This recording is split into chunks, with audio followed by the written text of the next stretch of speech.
one, which I mean is important also. But it's true. I'm much more someone who is like, let me listen and see what everyone in the room knows before I start speaking. Yes. And that helps me to not be, thrown out there as much. Right.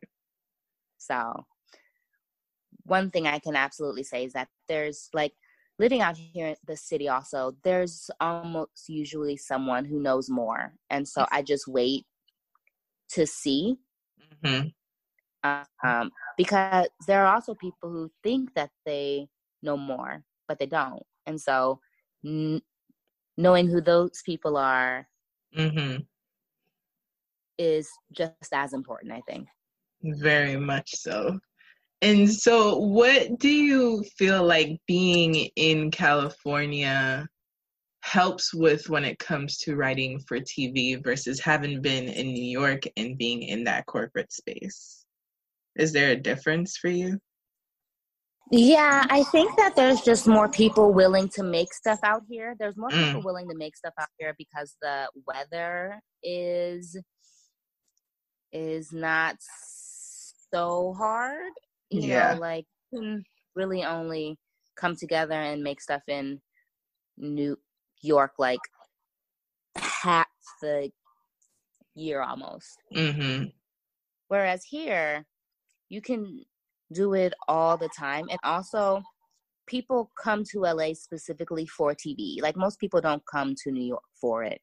And so there's also just so many people out there who are willing to help, to just get their foot in the door. And like something that I tell people all the time is just get on a set. Get on a set. When we were directing Crescendo, sometimes people got speaking parts because they were there. I was like, oh, we don't have so-and-so. And I would just pick someone that showed up. And I'd be like, you showed up. Okay, awesome. So like, stand over there, say, blah, blah, blah, blah, blah. And then now they have a credit. And that's pretty much how that happens sometimes. And so make sure that people know who you are. Make sure people see you. Try to be of help. Don't try to bogart your way into a part that's not yours. But just be present because, set is so hectic. And so if you can make the life of the director just a little bit easier, they'll have you around more and more and more and more and more. Really dope. I had a question that left my mind. What is success? What does success look like for you in regards to Crescendo and where you want to be, basically? Yeah.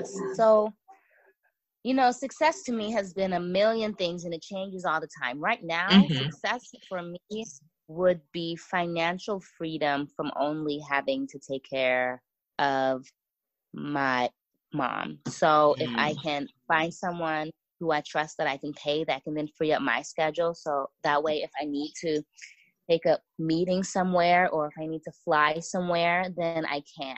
That's really what success looks for right now. In the future, I would love to have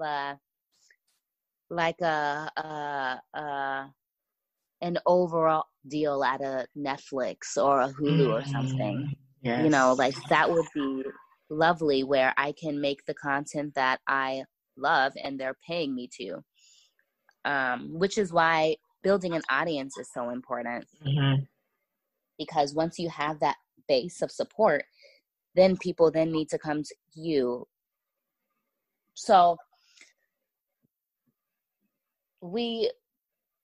people trash Tyler Perry, and so on. But one thing that I know that he did do was he catered to his audience and he make sure that his base is strong. And that's why these big studios come to him, because he has a humongous line of support that these people want to tap. And so, you know, like, what he makes may not be for anyone or everyone. Right.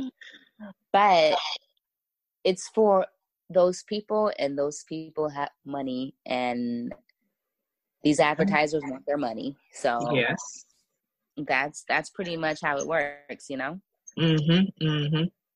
Yes, indeed. And as we wrap up, what are your thoughts on audio dramas? I love them. Yeah. Which is where I think we're gonna go, in all honesty, because, you know, if we can't have people on set, you need at least 100 people on set. You need people who are, you know, making sure the camera is focused, people who are lighting, makeup, you know, so on. And so even if you just have a small set, you will have at least 20 people on set. And so I do think that audio dramas are a way. I've also been I've been watching a lot of Grand Theft Auto films as of late. Huh. So yeah, apparently people who have played the game GTA, you can take the entire landscape and make some sort of plug-in where the animated characters are doing exactly what you program them to do. Okay. And so you like make films out of it. And I was like, well, that could be something also. I've seen this. A friend of mine showed me something to the similar effect, but it's with the Sims characters. Yeah. So that's pretty neat. Yeah, I have a friend who has audio dramas, and that's kind of what I'm working on next. So I was just wondering if maybe that will be where the industry refocuses. Yeah, like we're gonna have to figure out something, because the entertainment industry as it is on a hold. Like it's on a hold. And so it's either gonna sink or it's gonna figure out another way to make stuff happen. Pretty neat. I've really appreciated this conversation. Absolutely. Same here. Anything you want to plug, anything that you're working on now or next, tell me everything, tell the people everything, and where we can find you. First thing I want to plug is the series Crescendo that I wrote. You can see it at theseries.com. That is the letter C, theseries.com. And you can catch me on YouTube under Jacquelyn Joyce. And I load videos 2 times a week, so I have tons of content there. And hopefully in the future, working with Issa Rae. So that is where we are. I'm gonna claim it for you. Yes, definitely. Thank you. I appreciate it. It is a necessity. I'm trying to get in that camp all day. And I love that in Crescendo, the characters, the actors aren't your one-size-fits-all kind of character. I'm so glad that you're saying that, because I really wanted to like write characters that we don't see a lot. And so like what a really big goal of mine was to, you know, make the male lead someone that people really sympathize, and we see like he's out here trying, and like he loves her, and you know, it's unfortunate how it ended up, but more people have contacted me about him than they have anyone else, and so that lets me know that I really put some heart into him, and I'm really happy about that. Yeah, I mean, I was convinced. I was all in it and was like, oh, I ran out of episodes? Okay, all right. Man, if writing and making film weren't so expensive, you guys would have 22 episodes, I promise. I totally get it. It is like the most expensive art form ever. It's crazy. So I appreciate your time. Send me all of your links just to make sure that they are in the show notes and people can find you. I appreciate you for having me on here. Thank you so much. And I just want to tell everyone, I know, you know, these times are crazy right now, but keep your head up as much as you can. Stay inside, wash your hands, and just think positive thoughts. Yes. I love that. So Anchor and I have been kicking it for as long as Creatively Exposed has been alive, which September.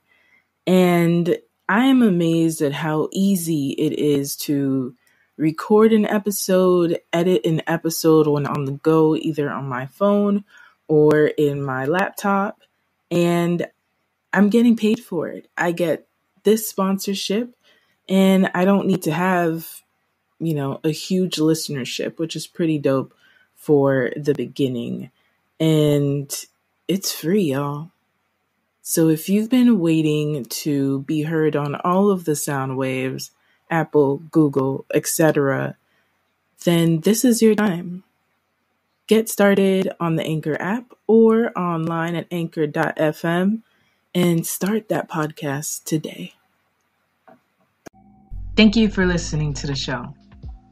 Check out our Patreon, the website in the show notes. Rate, review, and subscribe or share with the homie. And don't forget that you are magic. No te olvides que eres magia.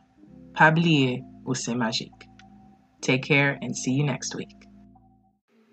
Have you been lacking in the affirmation department, or what about the inspiration department? I always say at the end of the episode, do not forget that you are magic. This is what astrophysics is. An affirmation, a reminder, and a celebration of the magic, magia, and magique in you. Check out the website astrophysics.com, and it is also in the show notes.